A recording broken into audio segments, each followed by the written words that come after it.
Muy buenos días a todo el mundo. El día de hoy vamos a hacer que su cabeza vuele, pues hablaremos de la enigmática filosofía. A lo largo del programa se irán planteando una serie de preguntas para poder comprender el tema. Para entrar en materia, pongo sobre la mesa la siguiente pregunta.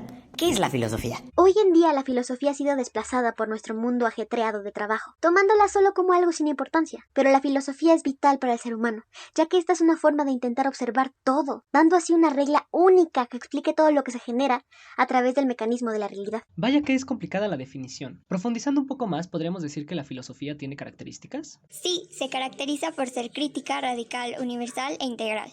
Se asegura de mantener despierta la admiración con una pregunta y por la totalidad con la que se relaciona con la experiencia, que podemos ignorar o malinterpretar, pero que con el tiempo regresará a la memoria.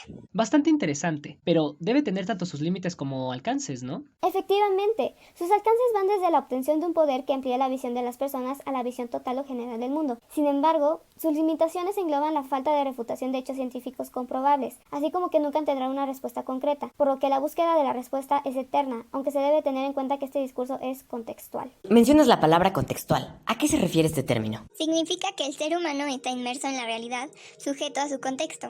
Un contexto del que puede ser consciente. A su vez, la filosofía existe dentro del contexto humano, totalizando, pues se presenta universalmente. Hasta ahora hemos ido caracterizando la filosofía, pero ¿no es muy radical que todo el universo se base en una sola ley? Es que justo de eso se trata. Es radical porque le da el valor a una orientación que rige la totalidad de la creación. Pero ese es el punto de la filosofía. Ofrecer una ley general que es indestructible, inquebrantable, firme. Una ley que podría llamarse divina porque es inmutable. He de admitir que somos ciertamente un poco radicales al respecto. Entonces, afirmar que es una ley total es admitir que es universal para todos. Justamente diste en el clavo con otra característica, la universalidad. Es infinito dentro de la realidad humana porque sus contribuciones no están sujetas a un mismo tiempo o cultura. Lo que tengo entendido es que el universo es un conjunto de partes, pero no llego a comprender si la filosofía las une o solo las ve como algo en general. De hecho, la filosofía las logra adecuar en una unidad integradora, mediante su ley universal, por lo cual logra integrar cada elemento a pesar de su realidad circundante, a pesar de sus diferencias. Las ve como un gran mecanismo.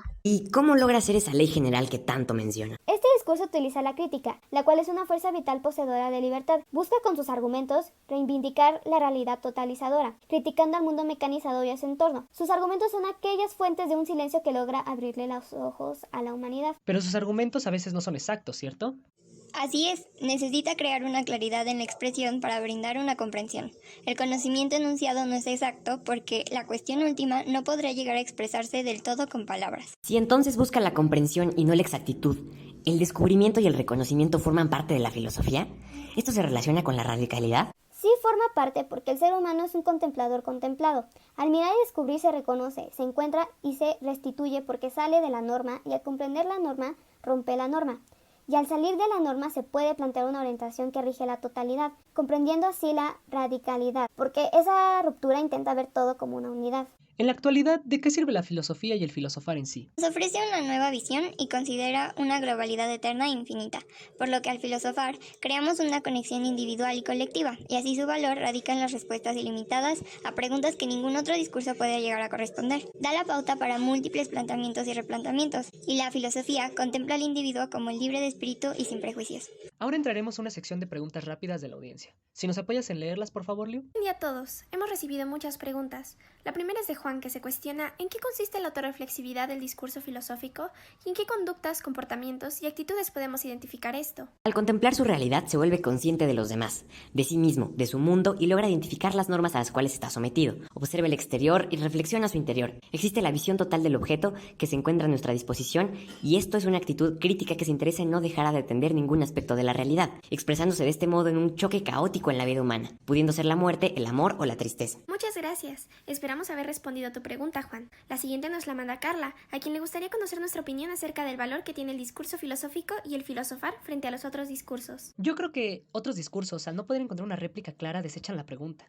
La filosofía encuentra justamente en ellas un objeto inagotable de respuesta. Después de esto me surge una duda. ¿Qué relación hay entre la radicalidad del filosofar y la libertad? Mediante su radicalidad en función a su orientación totalizadora, se cataliza la libertad de su quehacer filosófico. Logra liberarse de todas aquellas cuestiones humanas al eternizar una ley que defina toda la realidad existente. Entonces, ¿qué relación hay entre la racionalidad de la filosofía, el filosofar, y el asumir todas las fuentes de información accesibles? Su propósito final no es el encontrar una respuesta definitiva que se resuelva un cuestionamiento, sino llegar a una máxima iluminación contemplativa. por lo que para conseguirlo comienza a filosofar sobre cualquier información que conoce o desconoce, afirmando de esta forma que todas las fuentes de información existentes son accesibles por el mero hecho de existir. Estas han sido todas las preguntas. Me despido, hasta la próxima.